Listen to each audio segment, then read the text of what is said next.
जी बोले श्रेष्ठ मुनि वाली कथा के तरह सुनो। पहले समय में उनका मुख नाम का एक बुद्धिमान राजा था। सत्य जितेंद्र था, प्रतिदिन देव स्थानों को जाता था, गरीबों को धन देकर उनके कष्ट दूर करता। उसकी पत्नी कमल के समान मुखवाली और सत्य भक्ति नदी के किनारे दोनों ने यही डोल थी में सत्या भगवान का व्रत किया। उस समय वह एक साधु देश से आया, उसने व्यापार के लिए बहुत धन था। वह नाव को किनारे पर ठहरा कर राजा के पास गया और राजा को देखकर विनय साथ पूछने लगा कि राजन, भक्ति चिंता से आप क्या कर रहे हैं? मेरी सुनने इतिहास आप मुझसे बताइए। राजा बोला, महात्मा भगवान जी का पूजन किया जा रहा है। राजा के वचन सुनकर साधु आदर से बोला, मेरे भी संतान में यही होगी। राजा अपने संतान सुन व्यापार निवृत्त हुआ, साधु ने अपनी स्त्री को संतान देने वाला जिसका समाचार सुनार कहा कि जब मेरी संतान होगी तब मैं जिसको करूँगा। साधु ने ऐसे बचन अपनी पूरी लीलावती से कही। एक दिन उसकी स्त्री लीलावती पति के साथ आनंद संसार गर्भवती हो गई। 10वें महीने में कन्या का जन्म हुआ। कन्या इस तरह बनने लगी, चंद्रमा पड़ता है।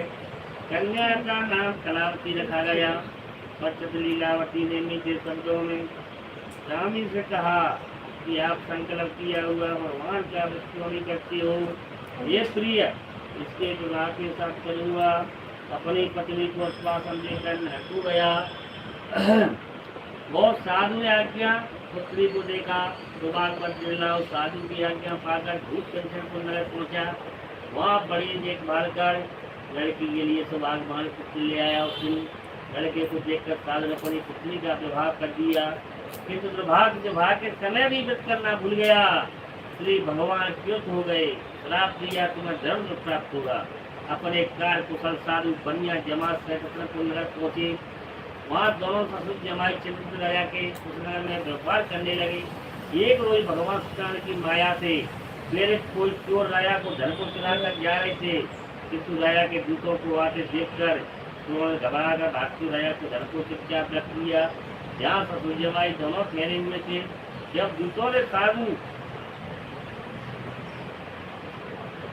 साधु देश के पास राजा को धन देखा तो दोनों को बांध कर ले गए। प्रशंसा से बढ़ती हुई राजा के जाकर बोले, हम दो चोर पकड़ लाए थे, आज्ञा दीजिए। राजा की आज्ञा पाकर कठिन करवास में डाल दिया, सब कर छीन लिया। सत्ता भगवान श्राप द्वारा उनकी पत्नी की जब इच्छा मांगने लगी। जोरों से शरीर मन से पीड़ा, दुख, भूख, प्यास की अन्न की चिंता करने लगी। कला आपकी एक ब्राह्मण कह गई, उसने सत्ता भगवान का व्यक्त होते देखा।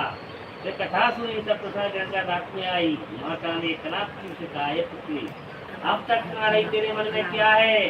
कलावती बोली, हे माता, मैंने ब्राह्मण घर से सत्य भगवान का व्रत होते देखा है। कन्या के वचन सुनकर लीलावती भगवान की तैयारी करने लगी। लीलावती परिवार बंधु सहित अपराध क्षमा करो। सत्य भगवान तुष्ट हो गए और राजा चंद्र सफल देखकर कहा कि हे राजन, दोनों देश को प्राप्ति छोड़ देना। जो धन तूने ग्रहण कर लिया और दे देना, नहीं तेरा सब नष्ट कर दूंगा।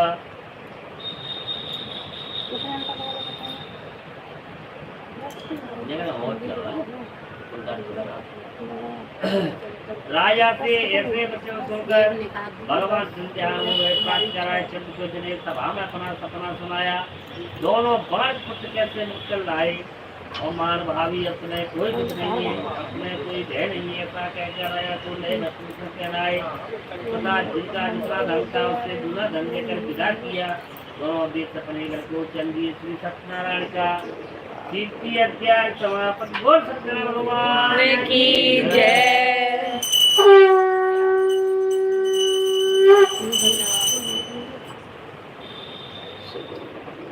जी बोले मंगलाचार्य अवतारण की अपने नर को चला। ब्रह्मा की अर्थम आगे पत्नी मूर्छा जिन पर कृपा। मूर्छा खोलने बदन तो तक करने लगा। दमाद बोला कि आप श्राप रोक न करें, यार भगवान श्राप करने चलना चाहिए।